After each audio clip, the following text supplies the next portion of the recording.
اس میں کوئی شک نہ تھا کہ عیسائی سلطنت اندلس کو زوال کے راستے پر ڈال چکے تھے۔ ان میں مذہب کا جنون پیدا کر دیا گیا تھا۔ ان کے ایلوکیس اور ایلیارو جیسے قائدین اور پادریوں نے ایسے لائے عمل پر کام کرنا شروع کر دیا تھا جس میں فوجوں کے تصادم سے بچنے کے طریقے موجود تھے۔ ان کا حملہ اسلامی تمدن اور ذہنوں پر تھا جس میں لذت و تفریح اور پیار و محبت کے ہتھیار استعمال کیے جا رہے تھے۔ ایک طرف عبید اللہ بن عبداللہ جیسے سالار تھے جنہوں نے اسلام کے نام پر نیندیں حرام کر رکھی تھی، دوسری طرف شاہی محل تھا جس پر نسوانی کہکو اور موسیقی نے وجد طاری کر رکھا تھا۔ تاریخ گواہی دیتی ہے کہ عبد الرحمن بھی سالار تھا اور اپنے وقت کا نامی گرامی جنگجو، مگر مفاد پرستوں، عورتوں اور گویوں کے نرغے میں آ کر وہ اپنی اصلیت کھو بیٹھا تھا۔ وہ اپنی ذات میں مگن تھا مگر اس کی ذات کسی اور کے قبضے میں تھی۔ وہ شعر و شاعری کا بھی دل دادا تھا مگر دربار تک صرف اس کی شاعروں کی رسائی اور پذیرائی حاصل تھی جس کی سفارش مشیر کرتے تھے۔ مشیروں کو اپنے مفادات اور تعصبات تھے۔ یہی شعراء اور ادیب آگے چل کر اندلس میں اسلام کے زوال کا باعث بنے۔ چونکہ یہ درباری تھے اس لیے ایسی بات نہ کہتے تھے جو بادشاہ کے مزاج پر گراں گزرے۔ وہ بادشاہوں کو الفاظ کے افیون کھلاتے رہتے تھے۔ تاریخ الامات میں تحریر ہے، بنی امیہ وزراء اور امراء کے انتخاب میں اپنی ذاتی پسند اور سفارش کو بہت کچھ دخل دیا کرتے تھے۔ مردم شناسی ان میں موجود تھی مگر ان کا استعمال کبھی نہ ہوتا۔ وزیر اس وقت تک وزیر رہتا اور امیر اسی وقت تک امیر رہتا جب تک بادشاہ کی نظروں میں چڑھا ہوتا اور اس کے محبوب اور پسندیدہ لوگوں میں سے ہوتا۔ جس کی طرف سے نظر مڑی اس کا سارا منصب اور مرتبہ خاک میں ملا۔ اس رویے نے اکثر و بیشتر صلاحیتوں کو بروئے کار نہ آنے دیا۔ ان حکمرانوں کا نصب العین چونکہ اپنے گھرانے میں مستقل سلطنت قائم رکھنا تھا اس لیے ان کو ضرورت ہوئی کہ طاقتور قبائل اور اشخاص پر اپنا اثر رکھیں۔ اس کی صورت سوائے اس کی اور کیا تھی کہ ان کو دولت سے اپنا طرفدار بنائیں۔ چنانچہ انہوں نے بیت المال کو اپنے مقاصد کے حصول کا ذریعہ بنایا اور جا و بے جا بے دریغ اور رقمیں صرف کرنے لگے۔ امراء و رؤساء قبائل کے علاوہ خطباء و شعراء کو بڑی بڑی رقمیں زبان بندی اور اپنے مہد حمد و ثنا کے لیے دیا کرتے تھے۔ اندلس کی تاریخ جو لکھی گئی وہ انہی درباری شاعروں اور ادیبوں نے لکھی جس میں حاکمان وقت کو خود فریبی اور خوش فہمی میں مبتلا کیا گیا تھا۔ یہی تحریریں تاریخ بن کر آنے والی نسلوں تک پہنچی۔ نتیجہ اس کا نہ صرف اندلس بلکہ اسلام کے زوال کی صورت میں سامنے آیا۔ عروج اس قوم کو حاصل ہوتا ہے جو اپنے سے پہلے اٹھ جانے والوں کی لغزشوں کو مشعل راہ بنا لے، مگر درباریوں نے آنے والی نسلوں کو وہ تاریخ دی جس میں فتح اور نصرت کا نشہ تھا۔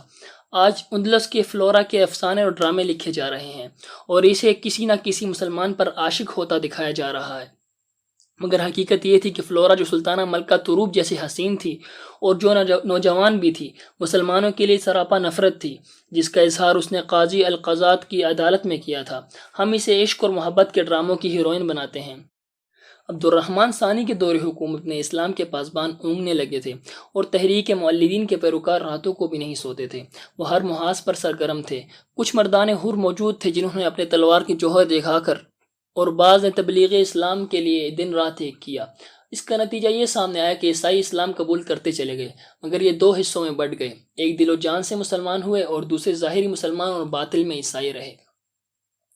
مشہور ہو گیا کہ قریب قرطبہ سے 5 میل دور ایک وادی میں حضرت عیسیٰ علیہ السلام کے ایک خاص مصاحب کا ظہور ہوا ہے۔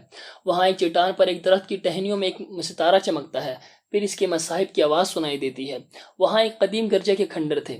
گرجا بلندی پر تعمیر کیا گیا تھا اور کسی دور میں آ کر ویران ہو گیا تھا۔ عیسائی کہتے تھے کہ اب اس گرجے میں بدروحیں آباد ہو گئی ہیں۔ بڑی ڈراؤنی کہانی سنائی جاتی تھی۔ بعض کہتے تھے کہ یہ بدروحیں نہیں ہیں بلکہ عیسیٰ علیہ السلام کے دور کی نیک روحیں ہیں۔ اب کچھ عرصے سے عیسائیوں میں اس ویران گرجے کا ذکر زیادہ ہی ہونے لگا تھا۔ آخر یہ خبر ملی کہ عیسیٰ کے ایک مصاحب کا ظہور ہوا ہے۔ لوگ ڈرتے ادھر جاتے نہیں تھے مگر جب اس کا ذکر گرجوں میں پادری بھی کرنے لگے تو شام کے بعد اس کے اکا دکا لوگ وہاں جانے لگے۔ جب ادھر جانے والوں کی تعداد ہجوم جیسی ہو گئی تب گرجے کے کھنڈر کے قریب ایک درخت میں ستارہ چمکنے لگا۔ وہاں چند ایک آدمی لوگوں کو 2 چٹانوں کے درمیان کھڑا کر دیتے اور انہیں کہتے کہ ڈریں نہیں، جب ستارہ چمکے تو یوسف مسیح کو یاد کریں۔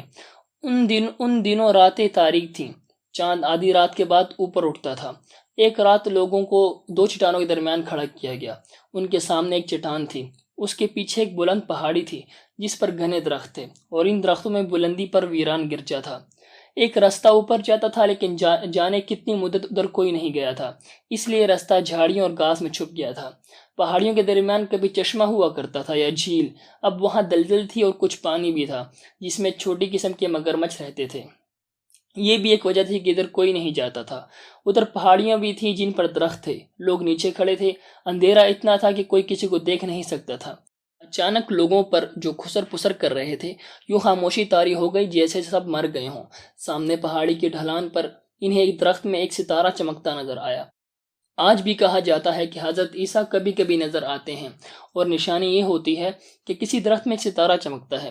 لوگ یہ ستارہ چمکتا دیکھ رہے تھے، یہ آسمان کے ستاروں کی طرح جھلملا رہا تھا۔ گرجے کی طرف سے کئی آدمیوں کی ملی ہوئی مترنم آواز ابھری، وہ دعائیا گیت گا رہے تھے۔ رات کی خاموشی میں یہ گیت لوگوں پر سحر طاری کر رہا تھا۔ پہاڑوں میں گانے والوں کی آواز ایسا تاثر پیدا کر رہی تھی کہ سب نے اپنے اپنے سینوں پر دائیں بائیں اور اوپر نیچے ہاتھ رکھ کر صلیب کا فرضی نشان بنایا اور سب یہ دعائی گیت گانے لگے۔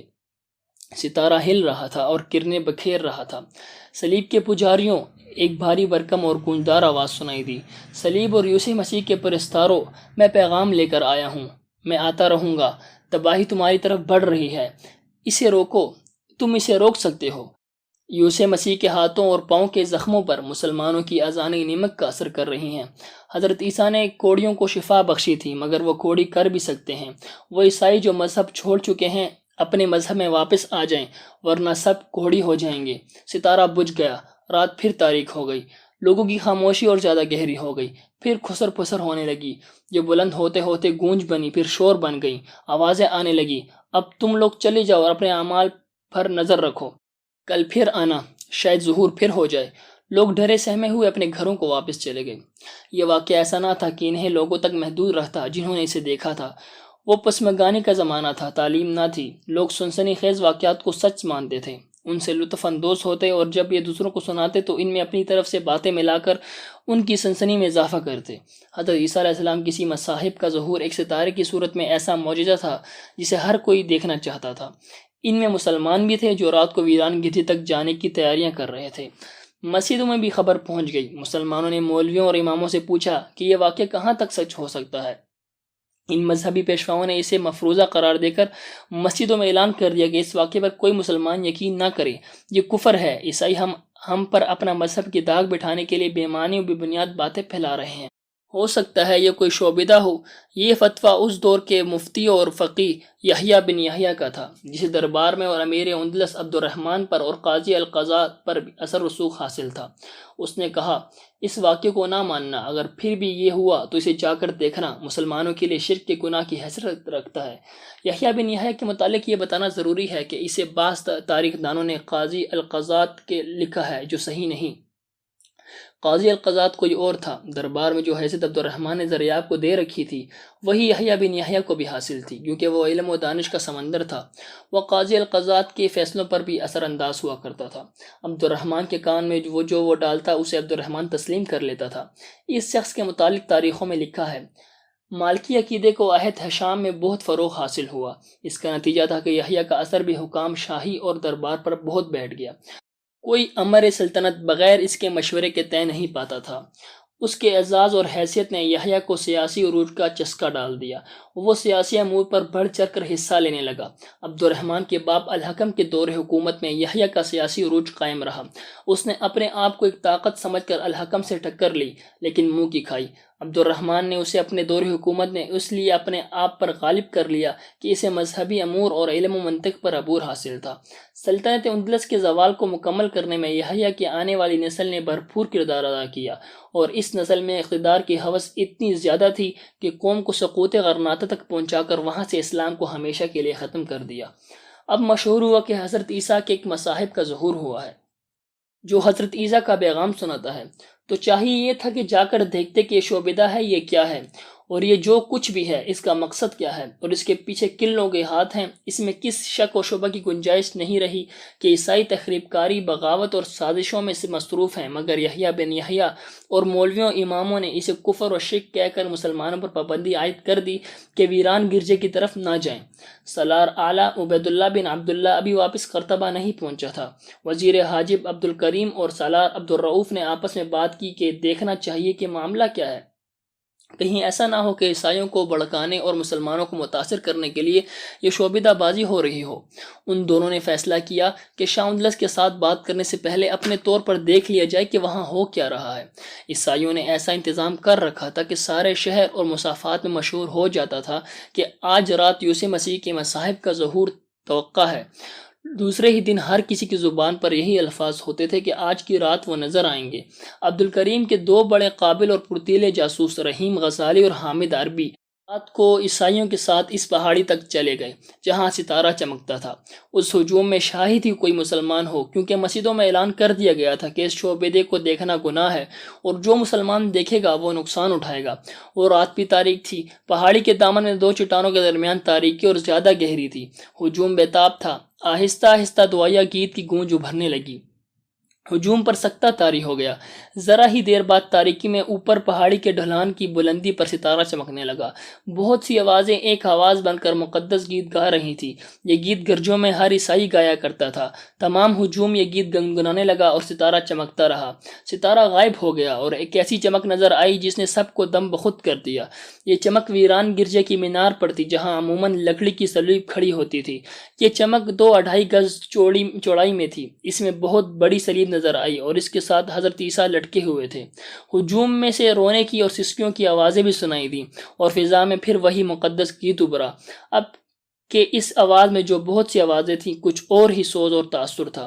ہجوم گھٹنوں کے بل بیٹھ گیا، سب نے ہاتھ جوڑ لیے اور سب مقدس گیت گانے لگے۔ رحیم غزالی اور حامد عربی کے رونگٹے کھڑے ہو گئے۔ انہوں نے ایک دوسرے سے کہا کہ یہ شعبدہ نہیں ہو سکتا۔ ان پر ایسا تاثر طاری ہو گیا کہ انہوں نے عیسائیوں کی طرح گھٹنوں کے بل ہو کر ہاتھ جوڑ لیے، جیسے کسی نے اندھے کی قوت نے انہیں بٹھا دیا ہو۔ وہ عیسائیوں والے مقدس گیت سے تو واقف نہیں تھے۔ انہوں نے کلمہ طیبہ کا ورد شروع کر دیا۔ گیت کی گونج آہستہ آہستہ خاموش ہو گئی اور وہ چمک بجھ گئی جس میں حضرت عیسیٰ نظر آئے تھے۔ یہ بے چین روح تم سب کو خبردار کرتی ہے، دور سے ایک آواز ابھری، کہ اپنا مذہب ترک نہ کرو۔ تم نہیں سمجھتے اس گناہ کی سزا کیا ہے۔ جس زمین پر گرجے ویران ہو جائیں وہاں کے لوگ آباد نہیں رہ سکتے۔ گرجوں میں جاؤ، وہاں تمہیں بتایا جائے گا کہ تم پر کیا آفت آنے والی ہے۔ اتفاق اور اتحاد قائم کرو، تمہاری صفیں بکھر گئی ہیں۔ تم میں جو مسلمان ہو گئے ہیں وہ بھی گرجوں میں جائیں، اپنے گناہوں کی بخشش مانگو، اپنی سرزمین پر یسوع مسیح کا نور پھیلا دو۔ رحیم غزالی اور حامد عربی رات کو ہی وزیر حاجی عبدالکریم کے گھر چلے گئے اور اسے بتایا کہ وہ کیا دیکھ آئے ہیں۔ یہ شعبدہ نہیں ہو سکتا، انہوں نے کہا۔ عبدالکریم دانشمند انسان تھا۔ اس نے پوچھا کہ اس چمک کو ہی دیکھتے رہے ہو یا پھر ادھر ادھر بھی دیکھا تھا؟ انہیں کہیں دور روشنی یا آگ نظر آئی ہوگی۔ انہوں نے یاد کر کے بتایا کہ جب چمک ختم ہو گئی تو ویران گرجے کے بالمقابل کچھ دور انہیں شک ہوا کہ وہاں نیچے کہیں آگ جل رہی ہے۔ پھر یہ مدھم سی روشنی ختم ہو گئی۔ یہ شعبدہ ہے، حاجی عبدالکریم نے کہا۔ یہ معجزہ نہیں، یہ جادو کا کمال ہے۔ یہ عیسائیوں کو خوفزدہ کر کے ہمارے خلاف بھڑکایا جا رہا ہے اور مسلمانوں کو بھی متاثر کیا جا رہا ہے۔ میں اس کا انتظام کروں گا اور اس شعبدے کو تم دونوں ختم کرو گے۔ یہ آواز جو تم نے سنی ہے کہ گرجوں میں جاؤ، وہاں تمہیں بتایا جائے گا کہ کیا آفت آنے والی ہے، یہ اسی دنیا کے کسی انسان کی آواز ہے۔ مجھے کل شام تک پتہ چل جائے گا کہ گرجوں میں ان لوگوں سے کیا کہا جائے گا۔ اگلی رات وزیر حاجی عبدالکریم 5 آدمیوں نے آ کر بتایا کہ آج گرجوں میں اتنی بھیڑ رہی کہ اندر کھڑے ہونے کی جگہ نہیں ملی۔ پادریوں نے اسلام کے خلاف زہر اگلا اور حکومت اندلس کے خلاف ایسی باتیں کیں جن کا مطلب یہ تھا کہ اس حکومت کے خلاف بغاوت کر دو۔ پادریوں نے حضرت عیسیٰ علیہ السلام کے ظہور کو برحق بتایا اور لوگوں کو ڈرایا۔ لوگ جب گرجوں سے نکلے تو ان پر خاموشی طاری تھی۔ عبدالکریم نے دوسرے دن سالار عبدالرؤف سے مشورہ کیا کہ شاہ اندلس کو بتائے بغیر عیسائیوں کی اس شعبدے بازی کو بے نقاب کرنا ہے۔ انہوں نے اسی وقت رحیم اور حامد کو بلایا اور سالار عبدالرؤف نے فوج کے 4 آدمی بلائے۔ ہم تمہیں کھڑے امتحان میں ڈال رہے ہیں، وزیر حاجب عبدالکریم نے ان 6 آدمیوں سے کہا۔ ہم معلوم کر چکے ہیں کہ حضرت عیسیٰ کا ظہور اور آواز ایک ڈھونگ ہے، اسے ختم کرنا ہے۔ جب لوگوں کا ہجوم وہاں موجود ہوگا اور ستارہ چمک رہا ہوگا یا حضرت عیسیٰ نظر آ رہے ہوں گے، تم دھیان رکھو، جس روز تمہیں پتہ چلے کہ آج رات حضرت عیسیٰ آ رہے ہیں، اس رات تمہیں اس علاقے میں ہونا چاہیے، لیکن ہجوم کے ساتھ نہیں، بلکہ ویران گرجے کے قریب پہاڑی پر۔ وہاں تمہیں نظر آ جائے گا کہ چمک کہاں سے آتی ہے۔ کسی نہ کسی جگہ آگ جل رہی ہوگی اور وہ ایسی جگہ ہوگی جہاں سے آگ کی چمک لوگوں کو نظر نہیں آ سکتی۔ وہاں 1-2 آدمی ہوں گے، ان پر قابو پا کر آگ بجھا دینا۔ تم میں سے 2 آدمیوں کو گرجے کے قریب جا کر اور چھپ کر دیکھنا ہے، وہاں تمہیں کوئی آدمی بولتا نظر آئے گا، اسے پکڑ لینا، تمہارے پاس برچیاں اور خنجر ہوں گے، ہو سکتا ہے ان لوگوں کے ساتھ تمہاری لڑائی ہو جائے، اس صورت میں تم ان میں سے کسی کو زندہ نہ چھوڑنا۔ پھر تم میں سے ایک آدمی بلند آواز سے اعلان کرے کہ یہ سب ڈھونگ ہے اور یہاں کوئی یوسف مسیح نہیں آتا، پھر ہم صبح لوگوں کو ویران گرجا اور دوسری جگہ دکھائیں گے اور وہ چیز بھی دکھائیں گے جو درخت میں چمکتی ہے۔ وزیر حاجی عبد الکریم اور سالار عبد الرؤف نے انہیں تفصیل سے بتایا کہ وہ کس وقت اور کس طرح اس علاقے میں جائیں گے اور یہ مہم کس طرح سر کریں گے۔ تمہیں اس کارنامے کا صلہ خدا دے گا، عبد الکریم نے کہا۔ میں تمہیں صاف بتا دیتا ہوں کہ یہ مہم آسان نہیں، سلیب کے پجاریوں نے پورا انتظام کر رکھا ہوگا، تمہاری جانوں کو خطرہ بڑا صاف ہے۔ میں تمہیں یہ بھی بتا دیتا ہوں کہ ہم دونوں تمہیں حکم نہیں دے رہے، اگر تم نہ جانا چاہو تو تمہارے خلاف کوئی کارروائی نہیں ہوگی، نہ ہم تم سے ناراض ہوں گے۔ تم اپنے مذہب، اپنے سلطنت اندلس کے پاسبان ہو، یہ ملک اس شاہی خاندان کا نہیں، تمہارا ہے۔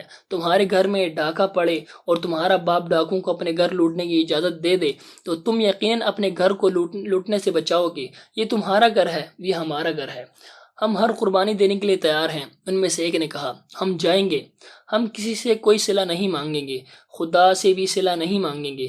6 کے 6 جانباز تیار ہو گئے۔ 2 ہی روز بعد پتہ چل گیا کہ آج رات کچھ اور نظر آئے گا، اور جو کوئی وہاں آئے وہ نہا دھو کر اور پاک صاف ہو کر آئے۔ مسجدوں میں سب مسلمانوں کو خبردار کیا گیا کہ کوئی مسلمان وہاں نہ جائے۔ 6 مسلمان جا رہے تھے، ان میں سے ایک رحیم غزالی اور دوسرا حامد عربی تھا۔ ان کے ساتھ فوج کے 4 منتخب چھاپہ مار جانباز تھے۔ وہ سورج غروب ہونے کے بعد وہاں پہنچ گئے۔ دن کے وقت رحیم اور حامد نے گڈیڑوں کے بیس میں یہ علاقہ دیکھ لیا۔ پہاڑی کے اوپر جا کر انہوں نے ادھر ادھر دیکھا۔ سورج غروب ہونے کے بعد جانبازوں کی یہ جماعت کسی اور طرف سے پہاڑی پر چڑھ گئی۔ اس پہاڑی کی ایک ہی ڈھلان نہیں تھی، ایک ڈھلان ختم ہوتی تھی اور اوپر کچھ کھلا سا میدان آ جاتا تھا، یہاں سے مزید بلندی کی ڈھلان شروع ہوتی تھی۔ اونچی گھاس اور جھاڑیوں نے اونٹ کا بڑا اچھا بندوبست کر رکھا تھا۔ جہاں پہلی ڈھلان ختم ہوتی تھی وہاں ویران گرجا تھا۔ اس کے دائیں طرف چلے جاؤ تو پہاڑی نیچے جاتی تھی، نیچے دلدل اور پانی تھا جس میں چھوٹے مگرمچھ تھے۔ دلدل کے کنارے ایک چٹان کھڑی تھی جو درختوں اور جھاڑیوں سے ڈکی ہوئی تھی، اس چٹان پر سیلیں دیوار کی طرح کھڑی تھیں۔ یہ سارا علاقہ چٹانی اور پہاڑی تھا۔ رحیم غزالی نے 2 چھاپہ مار اپنے ساتھ لے لیے اور 2 کو حامد عربی نے اپنے ساتھ لے لیا۔ ان کے پاس بھرچیاں اور خنجر تھے اور الگ الگ ہو گئے۔ رحیم غزالی اپنے 2 ساتھیوں کے ساتھ ویران گرجے کے قریب پہنچ گیا اور حامد عربی اپنے ساتھیوں کو اس درخت کے قریب لے گیا جہاں ستارہ چمکتا تھا۔ جب اندھیرا گہرا ہو گیا تو اپنا ہاتھ بھی نظر نہ آتا تھا تو رحیم غزالی کو گرجے کے قریب کچھ آوازیں سنائی دینے لگی۔ پھر گرجے کے اندر روشنی ہو گئی جو پیچھے والے ایک دریچے سے نظر آتی تھی۔ اندر سے کچھ آدمی نکلے، کسی نے کہا، تم درخت پر چڑھ جاؤ، لوگ آنا شروع ہو گئے ہیں۔ پھر کسی نے کہا، لوگوں کی فکر نہ کرو، وہ اوپر نہیں آئیں گے۔ حامد عربی ستارے والے درخت کے قریب تھا، اسے قدموں کی آہٹ سنائی دی۔ اندھیرے میں اسے 2 سائے سے کھڑے نظر آئے۔ ایک درخت پر چڑھنے لگا، جو نیچے کھڑا رہا اس نے کہا، وہ جگہ یاد ہے نا؟ اور جانے والے نے جواب دیا، یاد ہے، بالکل یاد ہے۔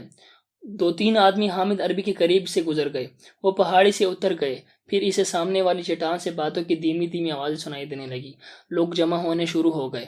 زیادہ دیر نہیں گزری تھی کہ سامنے والی چٹان کی اس جگہ جہاں سیلیں دیواروں کی طرح کھڑی تھیں بڑی تیز روشنی ہوئی۔ حامد عربی نے غور سے دیکھا، وہ بڑے سائز کا فانوس تھا، لیکن اس کی روشنی صرف آگے کو جاتی تھی، دائیں بائیں اوپر نیچے نہیں ہوتی تھی۔ حامد عربی نے دیکھا کہ جو آدمی درخت پر چڑھا تھا وہ اتر آیا اور اس کا ساتھی جو نیچے کھڑا تھا وہ جا چکا تھا۔ حامد عربی دبے پاؤں آگے بڑھا اور برچی کی آنی اس آدمی کے پہلو میں رکھ کر کہا، پھر اوپر جاؤ اور جو کچھ اوپر رکھ آئے ہو وہ اتار لاؤ۔ میں جو کہتا ہوں وہ کرو، حامد عربی نے کہا۔ برچی پیچھے کرو، اس آدمی نے کہا، میں اوپر جاتا ہوں۔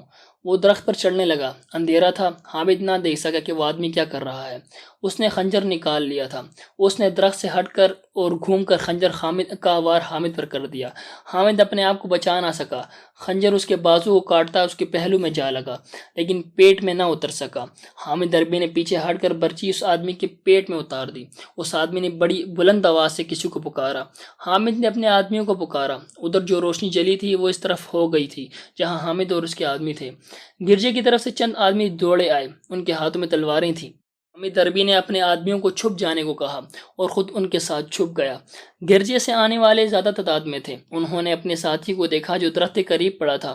وہ سب بکھر کر ڈھونڈنے لگے کہ اسے کون زخمی کر گیا ہے۔ ایک آدمی حامد کے قریب چلا گیا۔ حامد نے بیٹھے بیٹھے برچی اس کے پہلو میں اتار دی۔ اس کے منہ سے ایسی آواز نکلی کہ اس کے ساتھی دوڑے آئے۔ ان میں سے کسی ایک نے بلند آواز سے کہا، روشنی ادھر ہی رکھنا۔ حامد عربی زخمی تھا، اس کے ساتھی صرف 2 تھے۔ وہ ان آدمیوں کو نظر آ گئے۔